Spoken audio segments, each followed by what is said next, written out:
Pericardium membrane के बाद हृदय की संरचना को समझेंगे कि हृदय जो है कहाँ अवस्थित है और क्या क्या उसमें एक्सटर्नल फीचर्स हैं। जैसा हम जानते हैं कि हार्ट जो है एक मस्कुलर ऑर्गन्स है और वो पेरिकार्डियम मेम्ब्रेन से चारों तरफ कवर रहता है, जिसकी सहायता से हार्ट बहुत फ्री मूवमेंट करता है, उसको प्रोटेक्शन मिलता है। हार्ट जो है मुख्य रूप से थोरैक्स कैविटी में मिडिल मेडिस्टेरियम के बीच में अवस्थित है और हृदय के द्वारा दो सामान्य कारण होते हैं, सिस्टेमेटिक ब्लड सर्कुलेशन और पल्मोनरी ब्लड सर्कुलेशन में ये सहायता करता है। यानी कहने का तात्पर्य है कि होल बॉडी से ये दोनों वेना केवा से ब्लड को कलेक्ट करता है और उसके बाद में ये जो है ओर्टा के माध्यम से संपूर्ण शरीर में उसको सर्कुलेट करने के लिए भेजता है। जैसा हम जानते हैं कि जो है हार्ट जो है वो थोरैक्स कैविटी में मिडिल मेडिस्टेरियम के बीच में स्टर्नम के बॉडी पार्ट और कोस्टल कार्टिलेज के पीछे अवस्थित है तथा इसके पीछे जो है वहाँ इसोफेगस है और साथ में थोरैसिक ओर्टा भी रहता है। इसी प्रकार से हम देखें कि जो हार्ट जो है, हार्ट में मुख्य रूप से 4 चैम्बर पाए जाते हैं। 4 चैम्बर के अलावा दो एट्रियम है और 2 वेंट्रिकल्स हैं और 4 चैम्बर के अलावा वहाँ एक अपेक्स पार्ट पाया जाता है, एक बेस पार्ट पाया जाता है, 4 बॉर्डर्स पाई जाती है और 3 सरफेसेस पाया जाता है। सामान्यतः हृदय का जो परिमापन है उसमें हम देखें कि 12 × 9 सेंटीमीटर इसकी लेंथ और इसकी ब्रीथ है और इसका जो वेट जो है, जो इसका वेट है वो मेल में रहता है 300 ग्राम के आसपास और जो फीमेल है उनमें रहता है 250 ग्राम के आसपास। अब हम सबसे पहले हृदय की जो सरफेस मार्किंग है, सरफेस मार्किंग को समझें कि किस प्रकार से जो हृदय जो है वो हमारे थोरैक्स कैविटी में मिडिल मेडिस्टेरियम में अवस्थित है। जैसा हम जानते हैं कि ये सामान्य रूप से यहाँ ये स्टर्नम है, ये स्टर्नम की संरचना है जिसमें देखिए ये बॉडी पार्ट है और बॉडी पार्ट के बाद में जो है ये G4 प्रोसेस है। जैसा हम जानते हैं कि जहाँ ये सेकंड कोस्टल कार्टिलेज है, ये थर्ड कोस्टल कार्टिलेज है, ये फोर्थ है, ये फिफ्थ है, ये सिक्स्थ है और ये सेवंथ है। इसी प्रकार से जो है और ये यहाँ फर्स्ट है। इसी प्रकार से राइट साइड को है, ये सेकंड है, ये थर्ड है, ये फोर्थ है, ये फिफ्थ है, ये सिक्स्थ है और ये सेवंथ है। जैसा हम जानते हैं कि हृदय जो है वो उसका 2/3 पार्ट लेफ्ट में रहता है और 1/3 पार्ट उसमें राइट में रहता है। सरफेस मार्किंग के लिए हृदय पाए जाने जो 4 बॉर्डर्स हैं उन बॉर्डर्स को हम देखें। पहली बॉर्डर है आपकी अपर बॉर्डर, दूसरी है आपकी लोअर बॉर्डर, तीसरी है आपकी राइट बॉर्डर, चौथी है आपकी लेफ्ट बॉर्डर। तो इन बॉर्डर्स की सहायता से हम मार्किंग कर सकते हैं। जैसा हम जानते हैं अपर बॉर्डर जो है स्लाइटली ऑब्लिक रहती है और इसका जो लेफ्ट पॉइंट जो है, जो सेकंड कोस्टल कार्टिलेज है उसकी लोअर बॉर्डर पर मिड लाइन से 1.3 सेंटीमीटर लेफ्ट की ओर है। इसका जो राइट पॉइंट है वो सेकंड कोस्टल कार्टिलेज की अपर बॉर्डर पर इसकी मिड लाइन से 0.8 सेंटीमीटर राइट की ओर है। इन दोनों पॉइंट्स को मिला दें तो ये आपका हो गया अपर बॉर्डर का। इसी प्रकार से जो लोअर बॉर्डर के जो राइट पॉइंट है वो जो सेकंड 6 कोस्टल कार्टिलेज पर स्टर्नल मार्जिन से 2 सेंटीमीटर दूर है। जो लेफ्ट लोअर बॉर्डर का जो लेफ्ट पॉइंट है वो 5th इंटरकोस्टल स्पेस पर इस मिड लाइन से, ये जो मिड लाइन है इस मिड लाइन से 9 सेंटीमीटर दूर है। ये इसका जो है 2 सेंटीमीटर दूर है। इसी प्रकार से अब आप देखें कि जो इन दोनों पॉइंट्स को मिला दें तो ये आपका हो गया लोअर बॉर्डर। अब इसकी जो राइट बॉर्डर है थोड़ी सी कॉन्वेक्स होती है और मैक्सिमम जो सी कॉन्वेक्स जो है वो 4th कोस्टल कार्टिलेज पर होती है।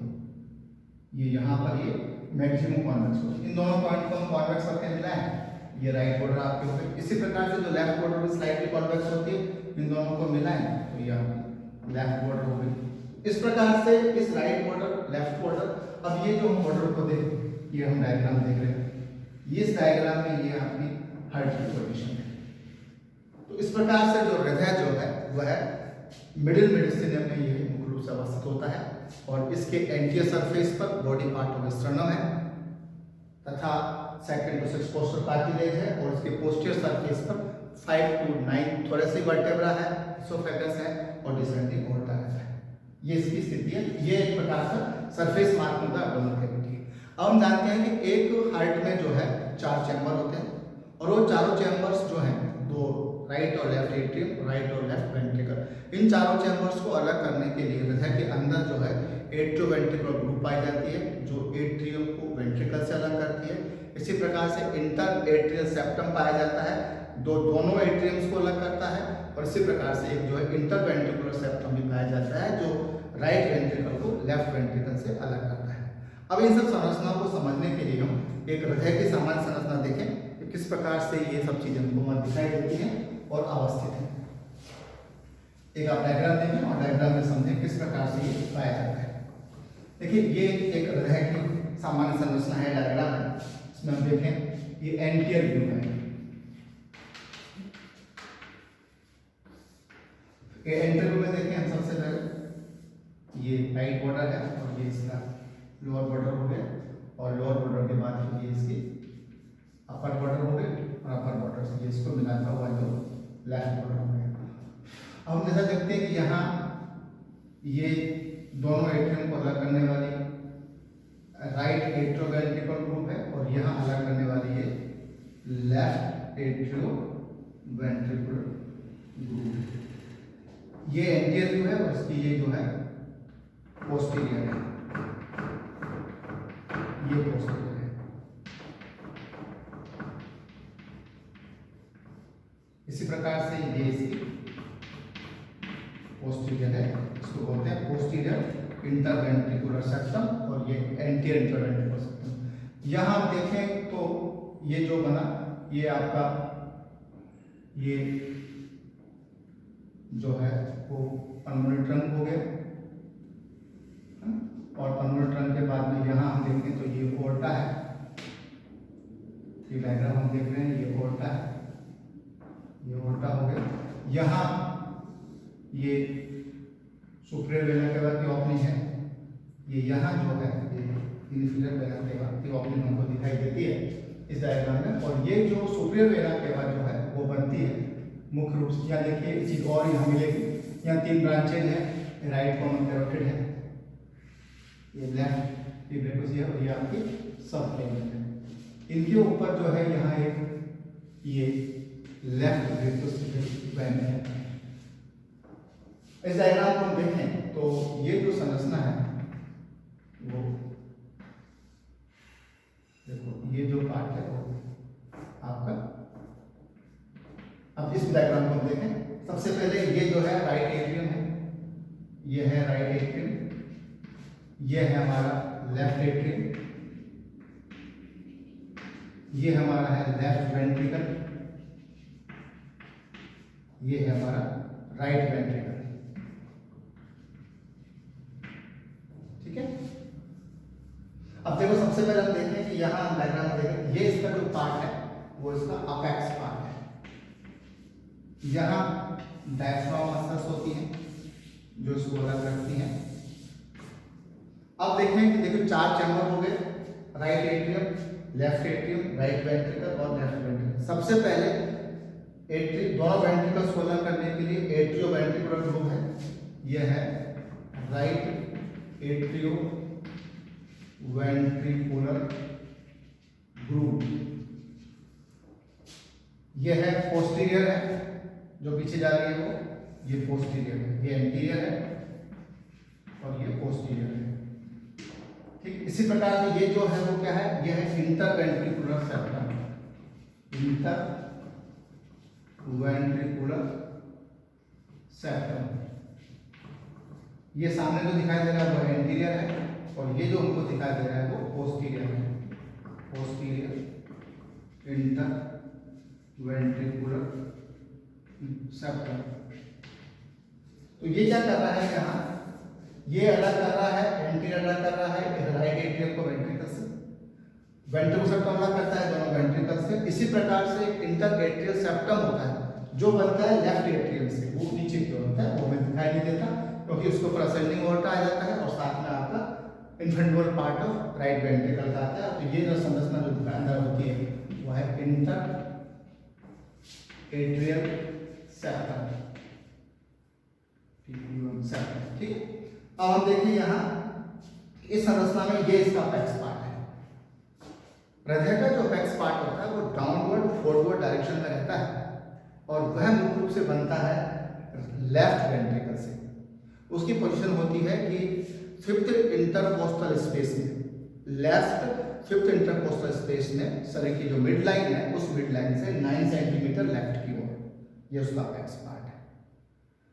इसी प्रकार से वही अपेक्स पार्ट का क्या होता है कि जो इंटरवेंट्रिकुलर जो सेप्टम एंटीरियर है वो पीछे की ओर टर्न करते हैं। इसी के बाद इसका जो बेस पार्ट है, ये बेस पार्ट यहाँ पीछे होता है, ये इसका बेस पार्ट है। बेस पार्ट जो है वो मुख्य रूप से लेफ्ट एट्रियम से बनता है। इसमें कुछ भाग राइट एट्रियम का भी सम्मिलित होता है, लेकिन सामने की ओर जो है ये असेंडिंग ऑर्टा और इन्फेंट्रिकुलर पार्ट ऑफ राइट वेंट्रिकल से कवर रहने के कारण दिखाई नहीं देता। तो अपेक्स पार्ट हो गया, बेस पार्ट हो। इसी प्रकार से यहाँ क्या है कि जो है 4 लाइंस हैं अपर बॉर्डर। देखिए ये अपर बॉर्डर है, ऊपर वाली अपर बॉर्डर जो है मुख्य रूप से लेफ्ट एट्रियम और राइट एट्रियम से मिलकर बनती है। स्लाइडली वो ऑब्लिक रहती है, जो लेफ्ट में सेकंड कोस्टल कार्टिलेज के लोअर बॉर्डर से प्रारंभ होती है और राइट को जो है थर्ड कोस्टल कार्टिलेज के अपर बॉर्डर तक रहती है। इसी प्रकार से जो लोअर बॉर्डर है वो उसका 2/3 पार्ट जो है राइट वेंट्रिकल से बनता है, 1/3 पार्ट उसका जो लेफ्ट वेंट्रिकल से बनता है। और जो लोअर बॉर्डर जो है वो राइट में सिक्स कोस्टल कार्टिलेज और लेफ्ट में जो है फिफ्थ इंटरकोस्टल स्पेस के पास रहती है, तो लोअर बॉर्डर बन जाती है। इसी प्रकार से जो राइट और जो लेफ्ट बॉर्डर है, जब हम अपर बॉर्डर और लोअर बॉर्डर के राइट और लेफ्ट एंड को मिलाएंगे तो वो राइट बॉर्डर और लेफ्ट बॉर्डर बन जाएंगे। तो 4 बॉर्डर्स हो गए, अपेक्स पार्ट हो गया, 4 चैम्बर्स हो गई वहां, और 3 प्रकार की ग्रूव वहां हो गए। इंटरएट्रियल सेप्टम हो गया, इंटरवेंट्रिकुलर सेप्टम हो गया और एट्रियोवेंट्रिकुलर ग्रूव वहां हो गए, जो इन सबको अलग करती है। इसके बाद में हृदय के ऊपर जो है 3 सरफेस पाए जाते हैं। एक होता है उसका एंटीरियर सरफेस। एंटीरियर सरफेस जो कुछ सामने होता है, जो उसको बोलते हैं हम, पहला होता है एंटीरियर सरफेस। एंटीरियर सरफेस को हम जो है स्टर्नोकोस्टल सरफेस भी बोलते हैं, और ये सरफेस जो है वो राइट एट्रियम और राइट वेंट्रिकल के मिलने से बनता है। इस पर कोस्टल कार्टिलेज के इंप्रेशंस पाए जाते हैं, और इसके अंदर कुछ भाग जो है लेफ्ट वेंट्रिकल का भी मिलता है और लेफ्ट एट्रियम का मिलता है, परंतु वह दोनों भाग जो है पूर्णतः दिखाई नहीं देते। और यहाँ जो है इस सरफेस के ऊपर ये एट्रियोवेंट्रिकुलर ग्रूव दिखाई देती है, इसमें कॉर्नरी सर्कस अवस्थित रहती है। इसी प्रकार से दूसरा सरफेस है आपका inferior surface. Inferior surface, inferior surface को हम जो है डायफ्रामेटिक सरफेस भी बोलते हैं। ये नीचे की ओर रहता है और ये मुख्य रूप से लोअर बॉर्डर पर रहता है, और ये जो है वो राइट वेंट्रिकल और लेफ्ट वेंट्रिकल के मिलने से रहता है। यहाँ अपेक्स पार्ट भी होता है, और ये जो भाग जो है वो डायफ्राम मसल्स के सेंट्रल टेंडेंट पर अवस्थित होता है। इसी स्थान पर जो है वो पोस्टीरियर इंटरवेंट्रिकुलर सेप्टम के ग्रूव भी पाए जाते हैं। इसी प्रकार से जो तीसरा सरफेस हमारा जो है वो है लेफ्ट सरफेस। तीसरा जो है वो हमारा है लेफ्ट सरफेस। लेफ्ट सरफेस जो है वो मुख्य रूप से लेफ्ट वेंट्रिकल और लेफ्ट एट्रियम से मिलकर बनता है, जो पूर्णतः दिखाई नहीं देता, और लेफ्ट सरफेस से पीछे की ओर बनता है। और लेफ्ट सरफेस के पीछे वहां देखे, वहां तो वहां थोरेसिक ऑर्टा वहां पर है पीछे की ओर, और जो है आपका साथ में जो है वहां वर्टेब्रास है लेफ्ट में पीछे नीचे की ओर, जो आपको दिखाई देता है। तो इस प्रकार से हृदय का जो एक्सटर्नल जो फीचर्स है, उस एक्सटर्नल फीचर में हमने देखा था कि 4 चैम्बर है, right atrium, left atrium, right ventricle और लेफ्ट वेंट्रिकल। ये चारों चैम्बर्स 3 प्रकार की जो ग्रूव्स हैं, एट्रोवेंट्रिकुलर ग्रूव एंटीरियर है या पोस्टीरियर है, ये इंटरवेंट्रिकल सेप्टम है जो दोनों वेंट्रिकल्स को अलग करता है, ये एंटीरियर है, ये पोस्टीरियर है, और बीच में इंटरवेंट्रिकल सेप्टम होता है, दोनों को आपकी सहायता से अलग किया रखता है। तो इस प्रकार से हम इस डायग्राम के साथ जो है इसके एंटीरियर सरफेस को, इसकी 4 बॉर्डर्स को और अपेक्स पार्ट को देख सकते हैं। बेस पार्ट जो है वो पीछे की ओर रहता है मुख्य रूप से।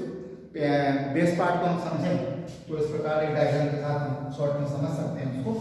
तो देखिए डायग्राम में जैसे ये हृदय का पोस्टीरियर पार्ट है, इसको इस तरह से आप समझ लें, जैसे ये पोस्टीरियर पार्ट है, और पोस्टीरियर पार्ट में जो है यहाँ ये लेफ्ट एट्रियम की स्थिति है, और ये पोस्टीरियर पार्ट है। इसमें ये लेफ्ट एट्रियम भी है और यहाँ जो है ये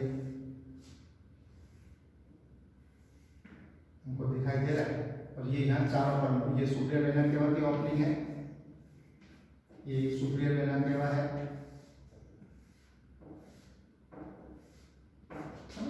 इसमें हम थोड़ा सा अपोजिट साइड में कर देंगे। तो यहाँ जो है ये सुपीरियर वेना केवा है और यहाँ जो है ये इंफीरियर वेना केवा की ओपनिंग है।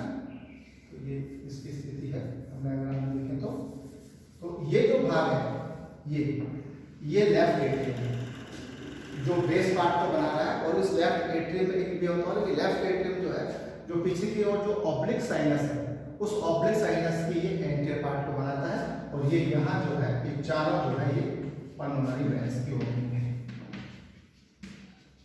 पल्मोनरी वेन्स की ओपनिंग है। ये इंटरवेंट्रिकुलर सेप्टम है जो पीछे की ओर है, ये सुपीरियर वेना केवा है, ये इंफीरियर वेना केवा है, और ये आपका आर्चोपोर्टा है, ये फिर आपका यहाँ आर्चोपोर्टा है। तो ये जो हम डायग्राम देख रहे हैं ये पोस्टीरियर व्यू का डायग्राम है मुख्य रूप से, और ये जो है हमारा वो एंटीरियर व्यू का डायग्राम है। तो इस प्रकार से हम इसकी जो एक्सटर्नल जो फीचर्स हैं कि उनको हम आसानी से यहाँ समझ सकते हैं। इसके बाद क्रम से हम यहाँ एक एक चैम्बर्स को समझेंगे कि राइट एट्रियम की स्थिति किस प्रकार से है, उसके एक्सटर्नल फीचर्स क्या है, उसके इंटरनल फीचर्स क्या है। Thank you.